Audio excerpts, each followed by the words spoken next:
ورسوله اللهم صل على محمد وعلى آل محمد كما صليت على إبراهيم وعلى آل إبراهيم وبارك على محمد وعلى آل محمد كما باركت على إبراهيم وعلى آل إبراهيم إنك حميد مجيد يا أيها الذين آمنوا اتقوا الله حق تقاته ولا تموتن إلا وأنتم مسلمون وقال رسول الله صلى الله عليه وسلم فإن أصدق الحديث كتاب الله وخير الهدي هدي محمد صلى الله عليه وسلم وشر الأمور محدثاتها وكل محدثة بدعة وكل بدعة ضلالة وكل ضلالة في النار. எல்லாம் வல்ல அல்லாஹுவை போற்றி புகழ்ந்து அவனுடைய திருத்தூதர் முஹம்மது ரசூலுல்லாஹ் ஸல்லல்லாஹு அலைஹி வஸல்லம் அவர்கள் மீது ஸலவாத்தும் சலாமும் மொழிந்து ஒலிவில் ஜும்மா பள்ளிவாசனுடைய அனுசரணையில்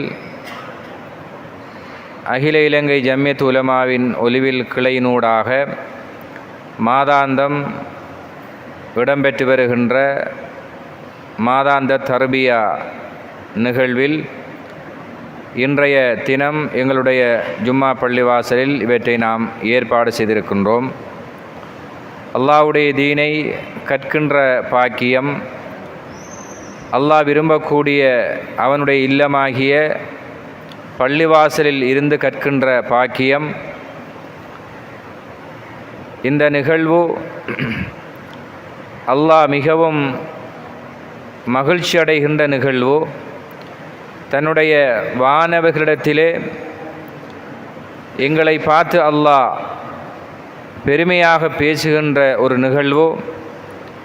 அவனுடைய அடியார்களாகிய நாம் அவனை பற்றிய நினைவுகளை, அவனுடைய மார்க்கத்தை நினைவூட்டக்கூடிய இது போன்ற மஜ்லிஸ்கள் மிக பெறுமதியான மஜ்லிஸ். அந்த அடிப்படையில் இந்த நிகழ்வில் பங்கெடுக்கக்கூடிய நாம் ஒவ்வொருவரும் அல்லாஹ் அவனுடைய அருளை எதிர்பார்த்தவர்களாக இங்கே சொல்லப்படுகின்ற குர்ஆன் சுன்னாவினுடைய கருத்துகள் நமது வாழ்க்கையில் பயனுள்ளதாக அவற்றை நாம் அறிந்து நடைமுறைப்படுத்தி அல்லாஹ்வுடைய சொர்க்கத்தில் நாம் ஒன்றிணைய வேண்டும். அதற்கு எல்லாம் வல்ல இறைவன் நம் அனைவருக்கும் பிரார்த்தனை செய்ய அனைவருக்கும் அருள் செய்ய வேண்டும் என்ற பிரார்த்தனையோடு இந்த நிகழ்வில் முதல் நிகழ்வாக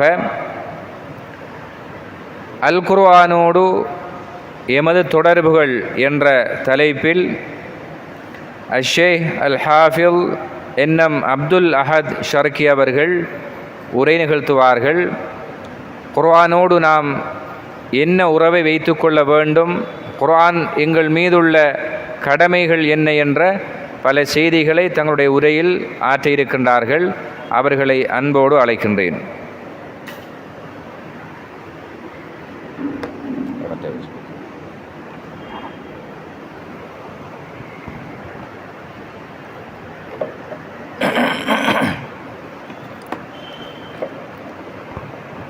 السلام عليكم ورحمة الله وبركاته. الحمد لله رب العالمين والعاقبة للمتقين ولا عدوان إلا على الظالمين والصلاة والسلام على أشرف المرسلين وعلى آله وصحبه أجمعين. أما بعد، الذين آتيناهم الكتاب يتلونه حق تلاوته أولئك يؤمنون به ومن يكفر به فأولئك هم الخاسرون. அன்புக்குரிய சகோதரர்களே, அல்லாஹு தஆலாவுடைய மாளிகையிலே இந்த வேளையில் ஏற்பாடு செய்திருக்கக்கூடிய இந்த நிகழ்வை முழுமையாக கலந்து கொண்டு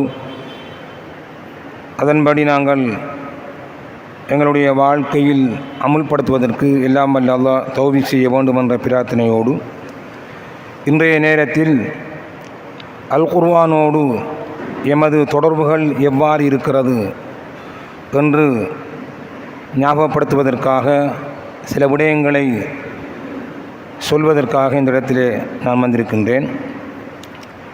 அன்புக்குரிய சகோதரர்களே, அல்லாஹு தஆலா அவனது அருள்மறையில் வலகது கர்ரம்னா பனி ஆதம சூரா அல் இஸ்ராவிலே இவ்வாறு சொல்கின்றான். ஆதமுடைய மகனை நாம் நிச்சயமாக கண்ணியப்படுத்தியிருக்கின்றோம், சங்கைப்படுத்தியிருக்கின்றோம் என்று குறிப்பிடுகின்றான். அல்லாஹ் தஆலா இந்த உலகத்தில் மனிதர்களை சங்கையானவர்களாக கண்ணியமானவர்களாக அல்லாஹ் தஆலா படைத்திருக்கிறான். வெறுமனே மனிதனை படைத்து விட்டு விடாமல் அல்லாஹ் தஆலா இந்த மனிதனை வழிகாட்டுவதற்காக வழிகாட்டிகளை, தூதர்களை காலத்துக்கு காலம் அனுப்பி கொண்டே இருந்தான். அதோடு அவர்களுக்குரிய வேதங்களையும் சுஹஃபுகளையும் வழங்கி கொண்டும் இருந்தான். மனிதர்களிலிருந்தே அந்த தூதர்களை உத்தமர்களாக, உன்னதமானவர்களாக, நல்லவர்களாக, பண்பாடு மிக்கவர்களாக, அறிவுடையவர்களாக, விவேகிகளாக, பொறுமையுள்ளவர்களாக என்று பல சிறப்புகளை உள்ளடக்கிய மனித புனிதர்களைத்தான் அல்லாஹு தஆலா தேர்ந்தெடுத்தான், ரசூலாக வழிகாட்டியார். அப்படி தேர்ந்தெடுத்து அவர்களுக்கு அல்லாஹு தஆலா சுஹஃப் என்று சொல்லக்கூடிய அந்த சுஹஃபுகள், அதாவது அல்லாஹுடைய வழிகாட்டல்கள் அடங்கிய ஒரு பத்திரிகை அல்லது புத்தகம், நூல் என்று நாங்கள் சொல்லலாம். அதே மாதிரி அல் கிதாப் என்று சொல்லக்கூடிய இறை வேதங்களையும் அல்லாஹ் அருளினான். அந்த வரிசையில் எல்லாருக்கும் தெரியும், சில வேதங்கள் இஸ்லாத்திலே சொல்லப்படுகிறது. தௌராத் வேதம், ஜபூர் வேதம், இஞ்சில் வேதம் என்று. இறுதியாக நபி ஸல்லல்லாஹு அலைஹி வஸல்லம் அவர்களுக்கு அல்லாஹ் தஆலா அல் குர்ஆன் என்று சொல்லக்கூடிய வேதத்தை கிதாபாக, ஒரு வழிகாட்டலாக அல்லாஹ் அனுப்பினான். அது மிக பெரும் அற்புதமாகவும் அல்லாஹ் அதனை வழங்கினான். சில நபிமார்களுக்கு பெரும் பெரும் அற்புதங்களாக அல்லாஹ் தஆலா வேறு விடயங்களை அருளினான். ஆனால் இறுதியாக வந்த நபி ஸல்லல்லாஹு அலைஹி வஸல்லம் அவர்களுக்கு இந்த குர்ஆன் மிக பெரும் அற்புதமாக, அதேபோல் இறுதி நாள் வரைக்குமான மிக மிக அனைத்து விடயங்களையும் உள்ளடக்கியிருக்கக்கூடிய ஒரு மிக பெரும் வேதமாக, யாராலும் கொஞ்சம் கூட சந்தேகம் இருக்க முடியாத அளவுக்கு பரிபூரணமான ஒன்றாக அல்லாஹ் தஆலா ஒரு வாழ்வியல் வழிகாட்டியாக அல் குர்ஆனை அல்லாஹ் அருளினான். அப்போ சிறந்த படைப்பாக அல்லாஹ் மனிதனை தேர்ந்தெடுத்து அவனை வழிப்படுத்துவதற்காக, நெறிப்படுத்துவதற்காக அருளப்பட்டது தான் வேதங்கள்.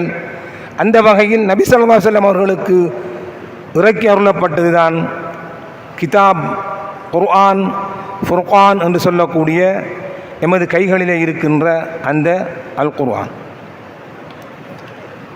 அல்லாஹ் தஆலா வெறுமனே விட்டுவிடவில்லை. வமா குன்னா முஅذிபீன ஹத்தா நபஅஸ ரசூலா என்று அல்லாஹ் சூரத்துல் இஸ்ராவிலே சொல்கின்றான். எந்தொரு சமூகத்தையும் அவர்களுக்கு நாம் நபியை, ரசூலை அனுப்பாத வரையில் வேதனை செய்வதில்லை என்று அல்லாஹ் சொல்கின்றான். அப்படி என்றால் எந்தொரு மனிதனாக இந்த உலகத்திலே பிறந்தவராக இருந்தாலும் அவருக்கு வழிகாட்டல், வேதம், ரசூல் அனுப்பப்படாமல் இல்லை. ஆகவே யாரும் மறுமையில் எனக்கு வழிகாட்டல் வரவில்லை, எனக்கு தூதர் வரவில்லை, என்னை திருத்தக்கூடிய ஒரு அறிஞர் வரவில்லை என்று சொல்ல முடியாது, தப்ப முடியாது. அது காட்டுக்குள் இருக்கின்ற வேடர்களாக இருந்தாலும் சரி. அந்த வரிசையில் இறுதியாக அருளப்பட்ட அல் குர்ஆன் மிக பெரும் அற்புத வேதம். ஆனால் அதோடு நாங்கள் எந்த அளவு தொடர்பாக இருக்கிறோம் என்பதுதான் கேள்விக்குறி. ஒரு 20-25 வருடங்களுக்கு முதல் எல்லா வீடுகளிலும் பெரும்பாலும் அல் குர்ஆன் ஒலி கேட்டுக்கொண்டிருக்கும். குர்ஆனை ஓதுவார்கள், எல்லாருமே ஓதுவார்கள். ஆனால் இன்று அந்த ஒலி கேட்பது 1000-ல் ஒரு வீடு தான், அல்லது 100க்கு ஒரு வீடு. அல் குர்ஆன் ஓதுகின்ற வாய்கள், நாக்குகள் அற்றுப்போய்விட்டது. கண்ணியத்துக்குரிய சகோதரர்களே, மிக கவலையோடு நான் கூறுகின்றேன், நாம் அல் குர்ஆன் கொடுக்கப்பட்ட ஒரு சமூகம். அல்லாஹ் தஆலா எங்களை குர்ஆனிய சமூகம், ஈமானிய சமூகத்தை, முஸ்லிம் சமூகத்தை ஒரு குர்ஆன் வழங்கப்பட்ட சமூகமாக சித்தரிக்கின்றான் அல் குர்ஆனில். இந்த அல் குர்ஆனிலே எதைத்தான் அல்லாஹ் விட்டு வைத்தான் என்றால் அனைத்து விடயங்களையும் அல்லாஹ் சொல்லித்தான் விட்டான். அல்லாஹ் சொல்கின்றான், சூரா அன்-நஹல் 89வது வசனம், வனஸ்ஸல்னா அலைக்கல் கிதாப திபியானல் லிகுல்லி ஷை. நபியே, உங்கள் மீது நாம் இந்த கிதாப் என்று சொல்லக்கூடிய இந்த குர்ஆனை ஒவ்வொரு விடயத்துக்கும் மிக பெரும் விளக்க நூலாக, விவரிக்கக்கூடிய பெரும் வேதமாக நாம் அருளினோம். வஹுதன், மேலும் மிக பெரும் ஒரு வழிகாட்டியாகவும் நேர்வழி காட்டக்கூடிய ஒன்றாகவும், வரஹ்மதன், மிக பெரும் பேரருளாகவும், வபுஷ்ரா லில் முஸ்லிமின், முஸ்லிம்களுக்கு சுப செய்தியை, நற்செய்தியை சொல்லக்கூடிய ஒன்றாகவும் அல் குர்ஆனை நபியை நாம் உங்கள் மீது அருள் இருக்கின்றோம் என்ற அந்த வசனம் ஒன்றும் போதும் குர்ஆனை பற்றி நாங்கள் சரியாக விளங்குவதற்கும் அதனை அமுல்படுத்துவதற்கு. இந்த குர்ஆனில் ஒவ்வொன்றையும் லிகுல்லி ஷைஇன் என்று அல்லாஹ் சொல்றான். எதையும் விட்டு வைக்காமல் விடவில்லை, அனைத்தையும் அல்லாஹ் முழுமையாக சொல்லியிருக்கின்றான். குர்ஆனை புரட்டி பார்த்தா தெரியும். ஓதரத்தோடு விட்டு விடாமல் நாங்கள் அதனுடைய தர்ஜுமாக்களை எங்களுடைய மொழியில் பெயர்க்கப்பட்டிருக்கின்ற அந்த மொழிபெயர்ப்பு நூலை நாங்கள் வாசித்தால் தெரியும். கண்ணியத்துக்குரிய சகோதரர்களே, இந்த அமைப்பில் குர்ஆனோடு எங்களுடைய தொடர்புகள் எப்படி இருக்கிறது, எவ்வளவு நேரங்களை அதற்காக நாங்கள் ஒதுக்குகிறோம் சிந்திக்க வேண்டும். இதற்கு இருக்கின்ற ஹக்குகள், குர்ஆனுக்கு நாங்கள் கொடுக்கின்ற உரிமைகள், கடமைகள் என்ன என்றால் நிறையவே இருக்கின்றன. இருக்கின்ற நேரத்துக்குள் சுருக்கமாக சில விடயங்களை நான் ஞாபகப்படுத்துகின்றேன். முதலாவது திலாவத்துல் குர்ஆன், குர்ஆனை ஓதுவது. அல் குர்ஆனை ஓதுவது எந்த ஒரு நூலுக்கும் இல்லாத சிறப்பை அல்லாஹ் அல் குர்ஆனுக்கு வைத்திருக்கிறான். அது அல்லாஹ்வுடைய வார்த்தைகள், அல்லாஹ்வுடைய வசனங்கள், அல்லாஹ்வுடைய விளக்கங்கள். அல்லாஹ் எங்களோடு பேசுகின்றான். எந்த ஒரு மொழிக்கும், எந்த ஒரு நூலுக்கும், எந்த ஒரு கிதாபுக்கும், எந்த ஒரு வேதத்துக்கும், எந்த ஒரு சுஹபுக்கும் கொடுக்கப்படாத சிறப்பு அல் குர்ஆனுக்கு கொடுக்கப்படுகிறது. சாதாரணமாக ஒரு ஜுஸு ஓதினால் சுமார் 1,00,000 நன்மை வழங்கப்படுகிறது. 1,00,000 நன்மை. அப்ப ஒரு நாளைக்கு 5 ஜுஸு ஓதுவது சிரமம் கிடையாது. ஒரு 2.5 மணித்தியாலம் 3 மணித்தியாலங்கள் ஒதுக்கினால் 5 ஜுஸு ஓதலாம். 5,00,000 நன்மையை பெறலாம் ஒரு நாளைக்கு. அது எப்படி நான் அப்படி சொல்றேன்? இப்போ கணக்கெல்லாம் போட்டால் நேரம் போகும். ஒரு எழுத்துக்கு 10 நன்மை, ஒரு வரியில 30-35 எழுத்து இருக்குது, ஒரு பக்கம் 15 வரி இருக்குது. அதை 30-35 பெருக்கி பார்ப்போம், 450. ஒரு சாலில் 900-950 எழுத்துக்கள். அதை 10 பெருக்கினா எவ்வளோ வருது? பெருக்கி பாருங்க. அதை நாங்கள் 10, ஒரு எழுத்துக்கு 10 என்ற அடிப்படையில் சுமார் 95,000 1,00,000 நன்மைகளை நாங்கள் எடுக்கலாம் ஒரு ஜுஸ் ஓதுவதன் மூலமாக. அதனால்தான் இக்ரஊ அல் குர்ஆன், குர்ஆனை ஓதுங்கள். ஃபஇன்னஹு யஅதி யௌமல் கியாமத்தி ஷஃபீஅன் லிஅஸ்ஹாபி. ஏனெனில் நிச்சயமாக அது அல்லாஹ் தஆலா சில விடயங்களை நிச்சயப்படுத்தி திட்டமாக சொல்லுவான். திட்டப்படுத்தி சொல்கின்ற ஒன்று நிச்சயமாக அதனை யார் ஓதுகிறாரோ நாளை மறுமையில் அந்த குர்ஆன் இவருக்காக ஷஃபாஅத் சிபாரிசு செய்யும் என்று நபி ஸல்லல்லாஹு அலைஹி வஸல்லம் அவர்கள் சொன்னார்கள். இந்த குர்ஆன் நாங்கள் ஓத ஓத சிபாரிசு செய்து கொண்டே இருக்கும். இந்த உலகத்தில் நாங்கள் எவ்வளவுக்கு அல் குர்ஆனை அழகாக முறையாக ஓதுகிறோமோ அந்த அளவுக்கு எங்களுக்கு நன்மைகளை நாங்கள் கொள்ளை கொள்கின்றோம்.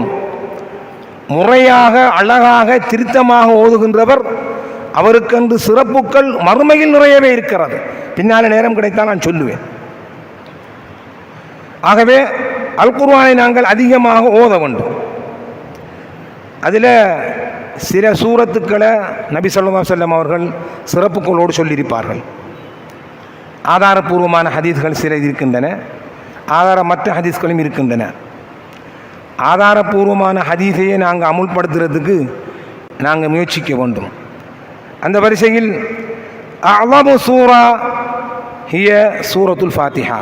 ஒரு ஹதீஸில் நபி ஸல்லல்லாஹு அலைஹி வஸல்லம் சொன்னார்கள், இது புகாரியில் பதியப்பட்டிருக்கக்கூடிய ஹதீஸ், சூறாக்களில் மிக மகத்தான கண்ணியமான ஒரு அத்தியாயம் சூரத்துல் ஃபாத்திஹா. இந்த சூரத்துல் ஃபாத்திஹாவை நாங்கள் எந்த அளவுக்கு ஓதுகிறோம்ங்கிறத கொஞ்சம் யோசிக்கணும். சூரத்துல் ஃபாத்திஹா இல்லைண்டா தொழுகை இல்லை. ஒரு நாளைக்கு எத்தனை வக்து தொழுகிறோம்? ஒரு வக்தில் எத்தனை ரக்காத்துக்கள், எத்தனை சுன்னத்தான தொழுகைகள், காலை நேர தொழுகை, இரவு நேர தொழுகைகள் என்று ஒரு நாளைக்கு நூற்றுக்கணக்கான தடவைகள் சூரத்துல் ஃபாத்திஹாவை ஓதுகிறோம். சரியாக முறையாக அந்த எழுத்துக்களை உச்சரித்து அதற்குரிய பண்புகளை பேணி ஓதுகின்றவர்கள் எத்தனை பேர்? நாங்கள் ஓத தெரியாது என்று சொல்ல முடியாது, யாரும் சொல்ல முடியாது. அதற்காக அல் குர்ஆன் அருளப்பட்ட அடுத்த மாத்திரத்தில் சஹாபாக்கள் அதற்காக செய்த தியாகங்கள், முயற்சிகள் பல. உடனடியாக கற்றுக்கொண்டார்கள் நபிகளாரிடம். ஓதல் என்பது ஓசையோடு கற்றுக்கொண்ட ஒரு விஷயம். ஒலி வடிவில் தான் அல் குர்ஆன் அருளப்பட்டது. ரசூலுல்லாஹ் ஸல்லல்லாஹு அலைஹி வஸல்லம் அவர்கள் அதே ஒலி வடிவில் சஹாபாக்களுக்கு சொல்லி காட்டினார்கள், அதை மனனம் செய்தார்கள், ஓதினார்கள், அதற்காக நேரம் ஒதுக்கினார்கள். அல் குர்ஆனை பள்ளி வாயிலுக்கு வந்து ஓதுவது, ஒருவருக்கொருவர் கற்றுக்கொள்வது என்பது அளப்பெரிய நன்மைகளை ஈட்டித்தரக்கூடியது. சூரத்துல் ஃபாத்திஹாவை அர்த்தத்தோடு பொருளோடு தெரிந்து ஓதுகின்றவர்கள் எத்தனை பேர்? நாங்கள் யோசிக்கணும். எங்களுக்கு தெரியாண்டா தெரிந்தவர்கிட்ட கேட்கலாம்.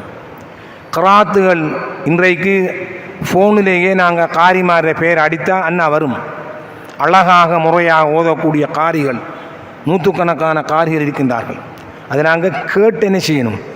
ஒரு தடவை 9 தடவை 10 20 தடவைன்னு கேட்டால் நாங்கள் அதை முறையாக ஓதலாம். அப்போ அல் குர்ஆனில் தொழுகையோடு சம்பந்தப்பட்ட சூரத்துல் ஃபாத்திஹா மிக முக்கியமான ஓதலோடு தொடர்புடைய ஃபர்லான 5 அம்சங்களுள் அதுவும் ஒன்று. 15 17 தொழுகையின் ஃபர்லுகளுள் செயல் சார்ந்தவைதான் பல. 5 ஓதலோடு சார்ந்தவை, வாயால் மொழியக்கூடியது. அதில் முதலாவது அல்லாஹு அக்பர் என்று சொல்கின்ற தக்பீரத்துல் இஹ்ராம். அதை கூட சொல்ல தெரியாதவரும் இருக்கிறார்கள். கடுங்கவலை தான். அல்லாஹு அக்பர் அதை கொஞ்சம் கனமாக, இன்றைக்கு எத்தனை பேர் அல்லான்னு சொல்கிறார்கள் இருக்குது, அவ்வான்னு சொல்கிறார்களும் இருக்குது. அது லாம். அந்த லாம கண்ணியமான லாமுல் ஜலாலா அல் முஃபஹமா என்று அது அரபியில் சொல்வது. என்னது? கண்ணியமான லாம், கனமாக மொழியப்படும் கண்ணியமான ஒரு லாம் தான் அது.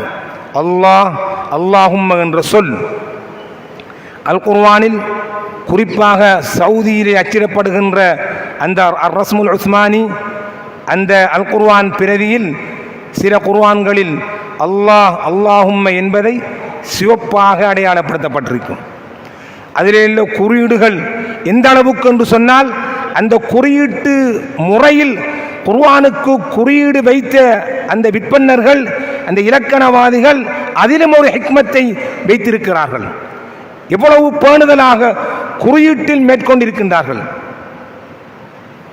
அல்லாஹ் அல்லாஹும்ம என்கின்ற அந்த சொல்லு அல்லாஹ்வுக்கு மாத்திரம், உண்மையான ஏகன், உண்மையான கடவுள் அல்லாஹ்வுக்கு மாத்திரம் சொந்தமான சொல்.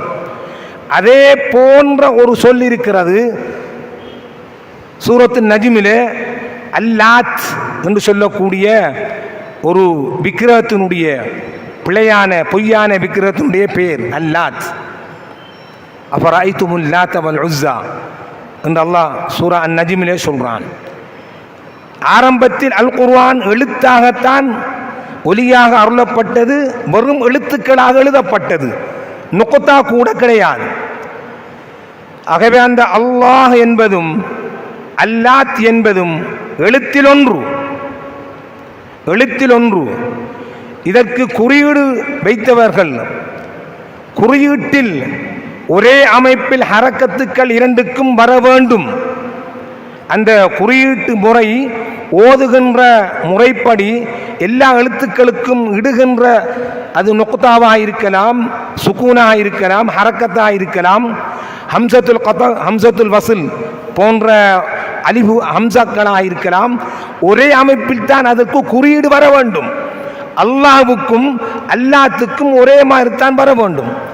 இதற்காக இந்த அல்லாத் என்று சொல்லக்கூடிய பிழையான கடவுளுக்கு மாற்றமாக அல்லாஹ் அல்லாஹும்ம என்கின்ற அந்த சொல் குறியீட்டில் வித்தியாசமாக இருக்க வேண்டும் என்பதற்காக சிறியதொரு ஹிக்மத்தை, ஒரு நல்லதொரு நுட்பத்தை குறியீட்டாளர்கள் மேற்கொண்டார்கள். அந்த அளவுக்கு அந்த குர்ஆனுக்கு கண்ணியமும் மகத்துவம் கொடுக்கப்பட்டது. அல்லாத் என்கின்ற அந்த லாமுக்கு ஃபத்ஹாவை வைத்து அந்த லாமுக்கு பக்கத்தில் சிறிய அலிஃபை வைத்தால் லா, அது அல் மத்துல் அஸ்லி, இயற்கை மத்து என்று சொல்லப்படும். இயல்பில் அது அவ்வாறு தான் இருக்கும். அதே ஒத்ததாகத்தான் இதுக்கும் வைக்க வேண்டும் அல்லாஹ்வுக்கும். ஆனால் யாராயிருந்தாலும் அல்லாஹ் அல்லாஹும்ம என்பதை நீட்டி அழகாக சொல்லுவார்கள். ஒரு முஸ்லிம் அல்லாஹ் அல்லாஹும்ம என்று சொல்ல தெரியாதென்றால் முஸ்லிம் கிடையாது. அதனால் அந்த அல்லாஹ் அல்லாஹும்மைக்கு ஃபத்ஹா மாத்திரம் வைத்தார்கள். ஃபத்ஹாவும் சின்ன அலிஃபும் வைத்தால் அல்லாத் என்கின்ற பிழையான விக்கிரகத்துக்கு குறியீட்டில் ஒப்பாகிவிடும் என்பதற்காக அல் குர்ஆனுக்கு குறியீட்டு இட்டவர்கள் அந்த சிறிய அலிஃபை எடுத்து விட்டார்கள். குர்ஆனுடைய மகத்துவத்துக்காக, கண்ணியத்துக்காக, ஹுர்மத்துக்காக. அந்த அளவுக்கு அல் குர்ஆனுக்கு குறியீட்டில் கூட ஒரு சிறியதொரு விஷயம் அதற்கு ஒப்பாக வரக்கூடாது என்பதற்காக மிக பேணுதலாக அதை கூட வைத்தார்கள். என்றால் அப்போ ஓதுகின்ற முறையை எப்படி நாங்கள் யோசிக்கணும், எப்படி நாங்கள் ஃபிக்ர் பண்ணணும், யோசிச்சு பாருங்க. இது மற்ற குர்ஆனில் இந்தியா பாகிஸ்தான் அச்சு அந்த குர்ஆனில் கிடையாது. அதில் 2-3 தான் இருக்குது. ஆனால் சவுதியில் எடுக்கின்ற அந்த அச்சு, சவுதியில் அச்சிடப்பட்ட குர்ஆனில் தான் 2 சிறிய வித்தியாசம் அதற்கு இருக்கின்றது. இப்படி நாங்கள் ஒரு விஷயத்தையே பேசிக்கொண்டு போகலாம். ஆகவே அல்லாஹ் என்று உச்சரிக்கின்ற அந்த முறை, நாக்கினுடைய தொங்கல் அதனை மேல் முரசோடு வைத்து டச் பண்ணி கனமாக கண்ணியமாக உயர்த்தி உச்சரிக்க வேண்டும். அல்லாஹ் அல்லாஹும்ம, அல்லாஹ் என்ற சவுண்டோ அல்லாஹ் என்று பல்லில் நாக்க வைப்பதோ அந்த எழுத்துக்குரிய மஹ்ரஜ் கிடையாது. ஆகவே அதை கூட நாங்கள் சரியாக உச்சரிக்கணும். அல்லாஹும்ம. அப்போ சூரத்துல் ஃபாத்திஹாட நிலை. அதனால் சூரத்துல் ஃபாத்திஹா மிக மிக முக்கியமான சூறாக்களிலே மிக மகத்தான சூறா என்றார்கள். நபி ஸல்லல்லாஹு அலைஹி வஸல்லம் அவர்களுக்கு கொடுக்கப்பட்ட மிக மிக சிறப்பான ஒன்று, ஏனே நபிமார்களுக்கு கொடுக்கப்படாத மிகச் சிறப்பான ஒன்று என்று வர்ணிக்கப்பட்ட ஒரு அத்தியாயம் சூரத்துல் ஃபாத்திஹா. எவ்வளவு அழகான ஒரு சூரத்!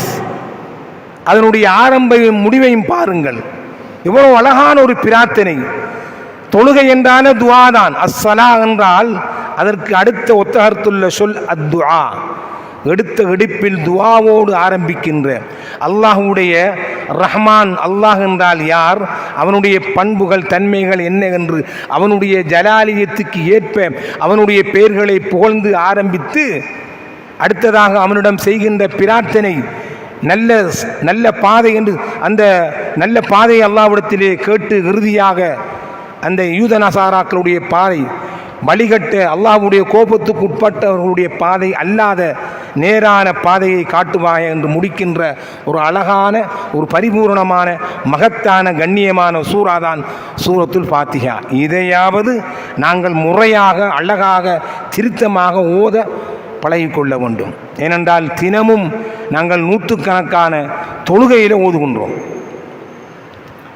கண்ணியத்துக்குரிய சகோதரர்களே, அந்த அடிப்படையில் நாங்கள் சூரா அல் ஃபாத்திஹாவை முறையாக ஓத வேண்டும். அதேபோல் நிறைய சூரத்துக்கள் இருக்கின்றன. நமக்கு தெரியும் சிறப்புகள் உள்ள சூரத்துக்கள் நிறைய இருக்குது. இன்ஷா அல்லாஹ் அதை எல்லாருமே சொல்லிக்கொள்வார்கள். அதிகமாக நாங்கள் சூரத்துல் பக்ராவினுடைய கடைசி வசனங்கள் 3 வசனங்கள், ஆயத்துல் குர்சி, சூரத்துல் பக்ரா, சூரா ஆல இம்ரான், சூரத்துல் பக்ரா, சூரா ஆல இம்ரான், இந்த இரண்டும் மிக பெரும் பேரொளி. லா தஜ்அலு புயூதக்கும் மகாபிர், ரசூலுல்லாஹ் சொன்னார்கள், உங்களுடைய வீடுகளை மக்பராக்களாக மையவாடிகளாக ஆக்காதீர்கள். பின்னால சொல்ல போறாங்க, மையவாடி அல் குர்ஆன் ஓதுற இடம் கிடையாது. அப்படி என்றால் அதான்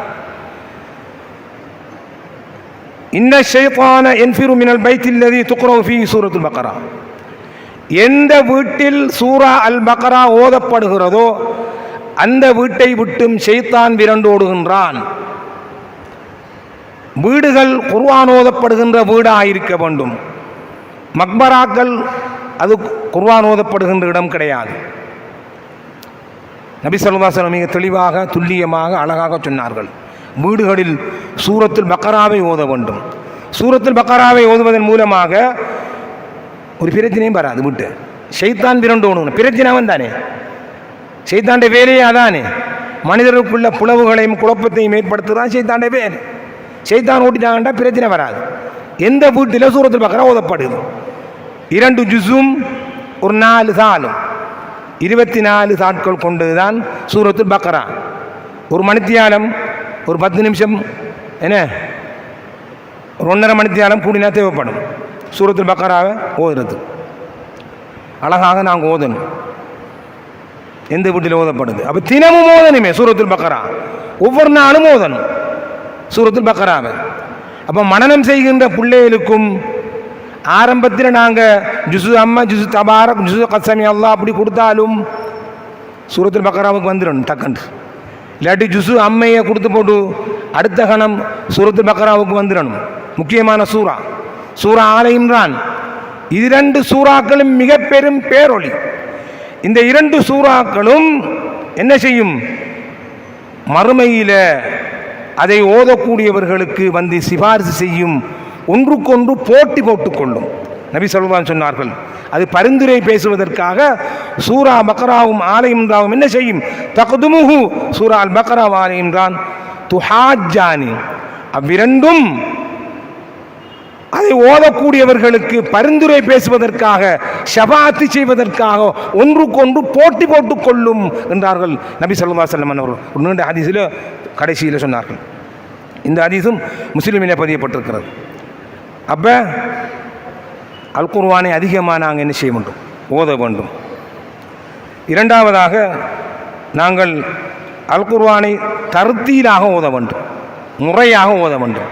அல்லதீன ஆத்தைனாஹுமுல் கிதாப யத்லூனஹு ஹக்க திலாவத்திஹி, யாருக்கெல்லாம் அல் குர்ஆன் என்று சொல்லக்கூடிய கிதாப் என்று சொல்லக்கூடிய அல் குர்ஆன் வழங்கப்பட்டதோ அவர்கள் அதனை அதற்குரிய முறைப்படி ஓதுவார்கள்.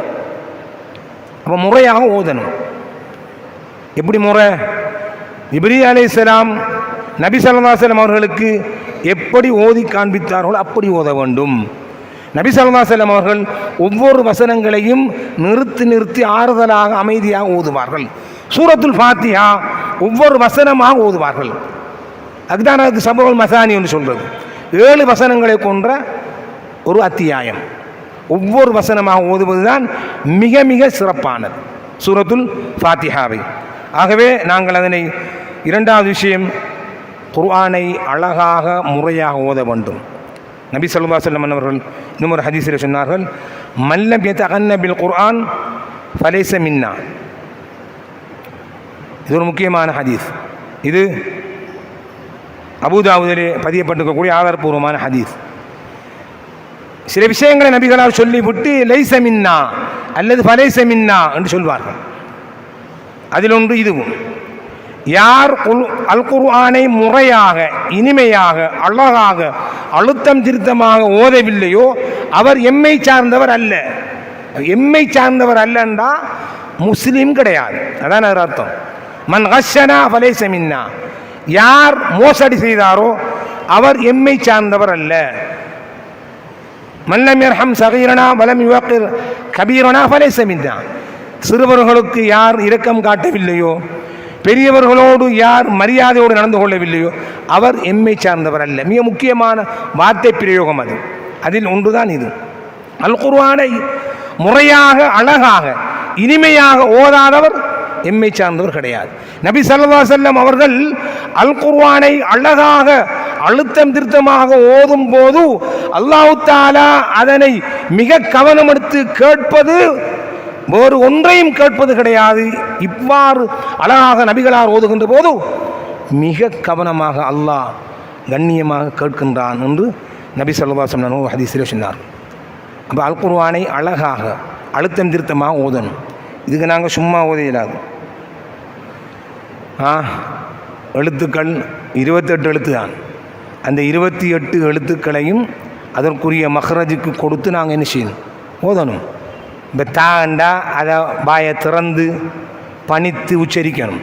த அன் அம் த. சிராக்கோண்டா அதை உயர்த்தி ஒடுக்கி உச்சரிக்கணும். சிராக்கோ. இப்படிலாம் இருக்கு. எழுத்து 28, அந்த எழுத்துக்கள் வெளியாகும் இடம் 17, வெளியாகும் போது வருகின்ற பண்புகள் 17. ஒவ்வொரு எழுத்துக்களுக்கும் 5 பண்புகள் சிபத்துக்கள் இருக்கிறது. சில எழுத்துக்களுக்கு 6 சிபத்துக்கள், ரா என்ற எழுத்துக்கு மட்டும் 7 சிபத் என்று அந்த சிபத்துக்களோடு குர்ஆனை நாங்கள் ஓதுவது அதற்குரிய முறையாகும். ஆகவே இதுக்கு தான் தஜ்வீதுன்னு சொல்கிறது. இவ்வாறு இரண்டாவதற்கு நாங்கள் கொடுக்கின்ற முக்கியத்துவம் தான் குர்ஆனை நாங்கள் முறையாக ஓதுவது. மூன்றாவது விஷயம் ததப்புருல் குர்ஆன். குர்ஆனை ஒரு ஆராய்ச்சி கண்ணோட்டத்தோடு நாங்கள் என்ன செய்யணும், பார்க்கணும். அதை என்ன செய்யணும் அப்படின்டா, ஒரு அறிவியல் கண்ணோட்டத்தோடு அல் குர்ஆனை நாங்கள் பார்க்குறதுக்கு என்ன வேணும், எங்களுக்கு அரபு விளங்காது, ஓதலாம், ஓதுகிற நன்மை, ஓதுறது நன்மை சொல்லியாச்சு. அதை நாங்கள் முறையாக ஓதுறது இன்னொரு முக்கியமான விஷயம். அதை ஆராய்ச்சி செய்வது, அது என்ன சொல்கிறது என்று வாசிப்பது அடுத்த விஷயம். அஃபலா யததப்பரூனல் குர்ஆன், அல்லாஹ் கேட்கின்றான். குர்ஆனை அவர்கள் ஆராய வேண்டாமா? அம் அலா குலூபின் அக்ஃபாலுவா, அல்லது அவர்களுடைய கல்புக்கு லொக் போடப்பட்டு வச்சிருக்காங்களா என்று அல்லாஹ் கவலையோடு கேட்கின்றான். குர்ஆனை ஆராயணும், ஓதுற மட்டும் இல்லை, வாசிக்கிற மட்டும் இல்லை, ஆய்வு செய்கிற ஒரு நூல் அல் குர்ஆன். ஏன் தெரியுமா? மறுமை நாள் வரைக்கும் அதில் ஒரு எழுத்தை கூட, ஓர் வசனத்தை கூட, ஒரு வார்த்தையை கூட சந்தேகிக்க முடியாது. அதனை ஆராய்ச்சி பண்ண வேண்டும். அப்படி என்றால் குறைஞ்சதை நாங்கள் குர்ஆனை வாசித்து பார்க்கணும். தர்ஜுமாவை யாராவது 20 வயசு 40 வயசு 60 வயசுன்ட்டு கடந்துக்கிட்டு போகுது. ஒரு தடவை குர்ஆன் என்ன சொல்கிறது எங்கட மொழியில் என்று நாங்கள் தர்ஜுமத்துல் குர்ஆனை வாசித்து பார்த்துருக்கிறோமா? ஒரு தடவை வாசித்தா காணாது, பல தடவைகள் வாசிக்கணும். இன்றும் கூட ஒரு நாளைக்கு சாதாரணமாக 10 ஜுஸ் ஓதுகின்ற சகோதரர்கள் இருக்கின்றார்கள், சில ஹாஃபிதுகள் இருக்கின்றார்கள். ஒரு நாளைக்கு 10 ஜுஸ் ஓதுவாங்க. அப்போ நாங்கள் ஒரு நாளைக்கு 5 ஜுஸை வாசிக்க இயலாதா? ஒரு 2-2.5 மணித்தியாலம் ஒதுக்க இயலாதா? வாசித்து பார்க்குற அல்லாஹ் என்ன சொல்கின்றான்? எங்கட படைச்ச ரப்பு, யா அய்யுஹல் இன்சான் மா கர்ரக பி ரப்பிக்கல் கரீம், அல்லாஹ் கேட்கிறான். கவலைப்பட்டு அல்லாஹ் கவலையோடு கேட்கின்றான், ஏ மனிதனே, சங்கையான உன்னுடைய ரப்பை, அவனுடைய வசனங்களை ஓதாமல் சிந்திக்காமல் உன்னை ஏமாற்றியதுதான் என்ன? மனிதன் ஏமாந்து கொண்டே இருக்கின்றான். அல்லதி, அவன் எப்படிப்பட்டவன் என்றால் உன்னை மிக நேர்த்தியாக அழகாக செம்மையாக எப்படி எந்தெந்த உறுப்புகள் எப்படி வர வேண்டும் என்று அல்லாஹ் அவன் நாடினானோ அதே மாதிரி பொருத்தி மிக அழகாக மிக கச்சிதமாக உன்னை படைத்தானே உன்னுடைய ரப்பு. அவனை மறந்து நீ எங்கே போகிறாய்? உன்னை ஏமாற்றியதான் என்ன என்று கேட்கின்றான். அல்லாஹ்வுடைய கலாம ஓதுறதுக்கு ஒரு நாளைக்கு 2-3 மணி நேரம் ஒதுக்கல்லண்டா. எங்கட எப்படி செல்ற ஒரு ஈமானிய குர்ஆனிய சமூகம் என்று. அப்போ நாங்கள் தர்ஜுமாவை வாசித்து பார்க்கணும், அல்லாஹ் என்ன சொல்கிறான். அப்போ ஆய்வு செய்ய வேண்டிய ஒன்று. எப்படி என்ன ஆய்வு செய்கிற அதில் என்ன இருக்கின்ற நாம் யோசிப்போம். ஒவ்வொரு வசனத்தையும் ஆய்வு கண்ணோட்டத்தில் தர்ஜுமாவை நாங்கள் வாசித்து பார்த்தால் புரியும். பல வசனங்களை சொல்லி காட்டலாம். அல்லாஹ் ஒரு வசனத்தில் சொல்கின்றான், சூரத்துல் அன்ஆம் 125வது வசனம், 6வது அத்தியாயம். ஃபாத்திஹா, பக்ரா, ஆல இம்ரான், நிசா, மாயிதா, அன்ஆம் 6வது அத்தியாயம் 125வது வசனத்தில் அல்லாஹ் சொல்றான். என்ன சொல்றான்? ஃபமன் யுரிதில்லாஹு அன் யஹ்தியஹு யஷ்ரஹ் ஸத்ரஹு லில்-இஸ்லாம். அல்லாஹ் தஆலா யாருக்கு நேர்வழியை நாடினானோ அவருக்கு இஸ்லாத்துக்கான உள்ளத்தை அல்லாஹ் இஸ்லாத்துக்காக விரிவுபடுத்துகிறான். அவருடைய உள்ளத்தை இஸ்லாம் ஒரு முஸ்லீமாக இஸ்லாத்தை ஏற்ற அமைப்பில் அல்லாஹ் அவருடைய உள்ளத்தை விரிவுபடுத்துகிறான். وَمَنْ يُرِدْ أَنْ يُضِلَّهُ يَجْعَلْ صَدْرَهُ ضَيِّقًا حَرَجًا كَأَنَّمَا يَصَّعَّدُ فِي السَّمَاءِ. யாருக்கு அல்லாஹ் தஆலா வழிகேட்டை நாடுகிறானோ அவருடைய உள்ளத்தை இறுக்கமானதாக கடும் கட்டியானதாக அல்லாஹ் ஆக்குகிறான். எதைப்போல் என்றா யஸ்ஸஅது ஃபிஸ்ஸமா, வானத்தில் ஏறி செல்கின்றவனுடைய உள்ளத்தை அல்லாஹ் சுருங்கச் செய்கின்றானே. அப்படி ஒருவருக்கு ஹிதாயத்தை நேர்வழியை நாடவில்லை என்றால் அவருடைய உள்ளத்தை அப்படி இறுக்கமாக ஆக்குகிறான். அப்ப என்ன சொல்றான் என்றால் அல்லாஹ் ஒரு மிகப்பெரிய விஞ்ஞானத்தை சொல்றான். பூமியிலே இருந்து மேலே செல்ல செல்ல காற்றின் அடர்த்தி குறைகிறது. படித்தவர்கள் இருப்பார்கள். பூமியின் மேற்பரப்பில் இருந்து ஒரு 30-35 கிலோமீட்டருக்கு உட்பட்ட பரப்பினில் தான் காற்றின் அடர்த்தியில் சுமார் 190-95 விதமான அடர்த்தி காணப்படுகிறது. ஒரு 30-35 கிலோமீட்டருக்கு மேலே மிக குறைய. அதனால்தான் மனிதன் ஆக்சிஜன் உதவியோடு போக வேண்டும், இல்லாட்டி முடியாது. அது அல்லாஹ் சொல்றான். அல்லாஹ் நபிக்கு எப்படி தெரியும் இது? நபி எழுத தெரியாத உம்மி நபி, அந்நபியுல் உம்மி. அப்ப இது ஒன்றே போதும். அல்லாஹ் தான் உண்மையான இலாஹ். அல்லாஹ்வுடைய மார்க்கம் தீனுல் இஸ்லாம் அசைக்க முடியாத 100% யதார்த்தபூர்வமான மார்க்கம். அந்த மார்க்கத்தில் இயல்பிலேயே நாங்கள் இருக்கிறோமே, மிகப்பெரிய நியமத். அப்படிப்பட்ட அல்லாஹ்வுடைய அந்த குர்ஆனை ஆய்வு செய்கின்ற அமைப்பில் நாங்கள் பார்க்க வேண்டும், ஓத வேண்டும். மணித்தியால கணக்கில் நாங்கள் வாசிக்கணும் தர்ஜுமாவை. யாரால் இதை சந்தேகிக்க முடியும்? ஒரு ஆதாரம் போதும், நிறைய ஆதாரம் இருக்குது. விஞ்ஞானிகள் நூற்றுக்கணக்கான ப்ரூவ் பண்ணப்பட்ட உறுதிப்படுத்தப்பட்ட தகவல்கள், சந்தேகமான தகவல்கள் அல்ல. நூற்றுக்கணக்கான விஞ்ஞானிகளால் உறுதிப்படுத்தப்பட்ட எத்தனையோ தகவல்களை அல் குர்ஆன் பேசுகிறது. ஏன் அது அவன்தான் ரப்பு, அவன்ட வசனங்கள். அதில் என்ன சந்தேகம் இருக்கு? அது ஆரம்பத்தில் நான் சொல்லிட்டேன். திபியானன் லிகுல்லி ஷை, ஒவ்வொன்றுக்கும் மிக பெரும் விளக்க நூலாக அல் குர்ஆன் இருக்கிறது, அனைத்தையும் விளக்குகிறது. அப்படிப்பட்ட குர்ஆனிய சமூகம் நாங்கள். ஆகவே கண்ணியத்துக்குரிய சகோதரர்களே, அல் குர்ஆனை நாங்கள் ஆய்வு கண்ணோட்டத்தோடு பார்ப்பது, வாசிப்பது மிக முக்கியமானதாகும்.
அஸ்ஸலாமு அலைக்கும் வரஹ்மத்துல்லாஹி வபரகாத்துஹு.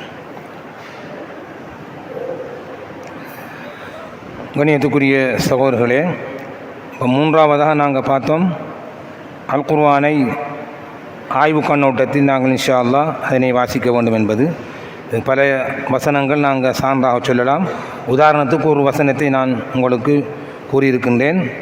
சூரா அல் அன்ஆம் 6வது அத்தியாயம் 125வது வசனம். இதுபோன்று பல வசனங்களை நாங்கள் இன்ஷா அல்லாஹ் பார்க்கலாம். நேரத்தை கருத்தில் கொண்டு நான் சுருக்கமாக சொல்கின்றேன். அடுத்த விஷயம்தான் நாங்கள் அல் குர்ஆனை அமுல்படுத்துவது. குர்ஆன் சொல்கின்றதன்படி எங்களுடைய வாழ்க்கையை நாங்கள் கடைப்பிடிக்க வேண்டும். அதை வாசித்தா தான் என்ன செய்யலாம், நாங்கள் கடைப்பிடிக்கலாம். குர்ஆன் என்ன சொல்லுது அது சம்பந்தமாக பல விஷயங்கள் நான் ஏற்கனவே குர்ஆன் ஓதுகின்ற விஷயத்தோடு நான் சொல்லிவிட்டேன். நபி ஸல்லல்லாஹு அலைஹி வஸல்லம் ஒரு ஹதீஸில் சொன்னார்கள், மறுமை நாளில் குர்ஆனையும் அல் குர்ஆனோடு தொடர்பு உள்ளவர்களையும் குர்ஆனுடையவர்களையும் கொண்டு வரப்படும். அல்லதீன யஅமலூன ஃபித் துன்யா. அந்த ஹதீஸோடு இந்த வார்த்தை ரசூலுல்லாஹ் சொல்கின்றார்கள். அவர்கள் யாரென்றால் உலகத்தில் அல் குர்ஆனை அமுல்படுத்துவார்கள், அமல் செய்வார்கள். ஓதியவர்களுக்கும் இந்த 2 சூறாக்களும் போட்டி போடும். சூரா பக்ரா ஆல இம்ரான்.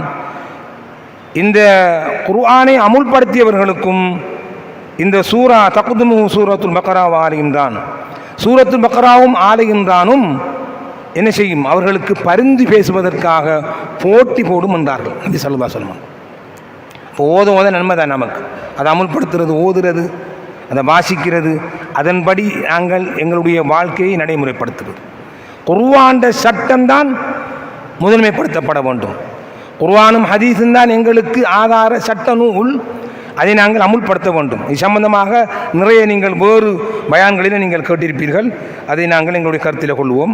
அடுத்ததாக கடைசியாக நான் சுருக்கமாக சொல்கின்றேன், அத்தலீம், குர்ஆனை கற்றுக் கொடுப்பது. இது மிக முக்கியமான ஒன்று. நபி ஸல்லல்லாஹு அலைஹி வஸல்லம் அதில் எல்லா விஷயங்களும் அடக்கப்பட்டு தானே. அல் குர்ஆனை இப்போ நாங்கள் உதாரணமாக அல் குர்ஆனை அறிவு ஆராய்ச்சியில் ஈடுபடுமாறு அல் குர்ஆன் போதிக்கிறது. குர்ஆன் அதனை ஆய்வு கண்ணோட்டத்தில், ஆராய்ச்சி கண்ணோட்டத்தில் அதனை பார்க்கவில்லையோ, ஓதவில்லையோ, அதன் மூலம் யார் தன்னுடைய வாழ்க்கையை நடைமுறைப்படுத்தவில்லையோ, இப்படிப்பட்டவர்களை அல் குர்ஆன் மிக மோசமாக சித்தரிக்கிறது. ஆகவே அந்த அடிப்படையில் நாங்கள் இருக்கக்கூடாது. எந்த ஒன்றாக இருந்தாலும் குர்ஆன் எங்களுக்கு வழிகாட்டியாக இருக்கிறது. உதாரணத்துக்கு சூரா அல் ஹுஜராத்தை நாங்கள் பார்க்கலாம். சூரா அல் ஹுஜராத்தை நாங்கள் எடுத்து பார்த்தால் அது பண்பாடு, அஹ்லாக்கை பூர்ணப்படுத்தப்பட வந்த ஒரு அத்தியாயமாக நாங்கள் அதை பார்க்கலாம். அதில் இந்த எங்களுடைய அந்த பண்பாட்டை வளர்ப்பதற்கென பல அரிய உபதேசங்களை அல் குர்ஆன் ஆங்காங்கே சொல்கிறது. குறிப்பாக சூரா அல் ஹுஜராத். உதாரணத்துக்கு நாங்கள் சொல்லலாம், லா யஸ்ஹர் கௌமும் மின் கௌம். ஒரு சமூகம் இன்னொரு சமூகத்தை பரிகாசம் செய்யக்கூடாது. இது ஒரு தனி தலைப்பு. அல்லாஹ் அதில் ஒரு வசனத்திலே சொல்கிறான், ஒரு சமூகம் அடுத்த சமூகத்தை பரிகாசம் செய்யக்கூடாது. இதால் எவ்வளோ பெரிய ஃபசாது, ஃபித்னாவும் பிரச்சனையும். அப்போ இந்த ஒழுக்கத்தை சொல்லி தருகிறது. அதே மாதிரி வலா தனாபசு பில் அல்காம், பட்ட பெயர்கள் சொண்டு பட்ட பெயர்கள் வைப்பது கொண்டு, பட்ட பெயர்களை கொண்டு அழைக்கக்கூடாது. இது ஒரு அழகான ஒரு பண்பு, ஒரு அஹ்லாக்க சொல்லி தருது அல்லாஹ் தஆலா. இஜ்தனிபு கஸீரம் மினவன், எண்ணங்களில் அதிகமானவைகள் இருக்கின்றன, அதனை நீங்கள் தவிந்து கொள்ளுங்கள். ஏனென்றால் இன்ன பஅதல் இஸ்ம், சில எண்ணங்கள் பாவமாகும், சில எண்ணங்கள் பாவம். ஆகவே வலா தஜஸ்ஸசு வலா யக்தப் பஅதுக்கும் பஅதா, நீங்கள் உங்களுக்கிடையில் ஒருவருக்கொருவருடைய பிரச்சனைகளை நீங்கள் என்ன செய்ய வேண்டாம், நீங்கள் ஆய்வு செய்ய வேண்டாம், துருவி ஆராய வேண்டாம், புறம் பேச வேண்டாம், அடுத்தவரை பற்றி நீங்கள் பேசக்கூடாது புறமாக. இப்படி ஒரு அழகான பண்பாடை, ஒழுக்கவியலை கற்றுத்தந்த அல் குர்ஆன் இந்த சூரா அல் ஹுஜராத்தை நாங்கள் உதாரணமாக பார்க்கலாம். ஆகவே கண்ணியத்துக்குரிய சகோதரர்களே, இப்படி பல விஷயங்கள் அல் குர்ஆன் எங்களுக்கு ஒரு ஆதார நூலாக எங்களுடைய பண்பாடுகளை அஹ்லாக்குகளை சொல்லித் தந்த பல சந்தர்ப்பங்களை அல் குர்ஆனில் நெடுகில் நாங்கள் பார்க்கலாம். இந்த அடிப்படையில் அல் குர்ஆனை கற்றுக் கொடுப்பது முக்கியமானதாகும். இப்படி சகல விடயங்களையும் உள்ளடக்கியிருக்கக்கூடிய பரிபூர்ண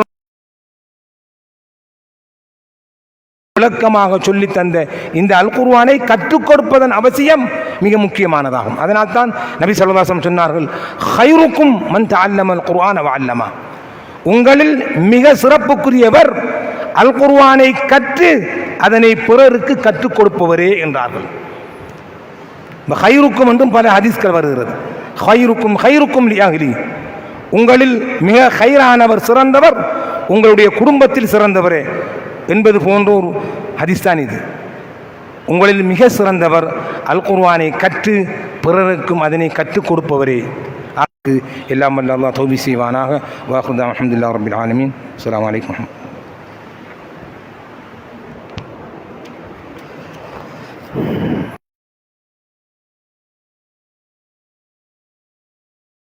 மிக முக்கியமான சில செய்திகளை எங்களுக்கு வழங்கிச் சென்ற அல் ஹாஃபில் ஷேக் என்எம் அப்துல் அஹத் ஷர்கி அவர்களுக்கு ஒலிவில் ஜம்மியத்துல் உலமா சார்பாக நன்றிகளையும் வாழ்த்துக்களையும் தெரிவித்துக் கொள்கின்றோம். இன்ஷா அல்லாஹ்.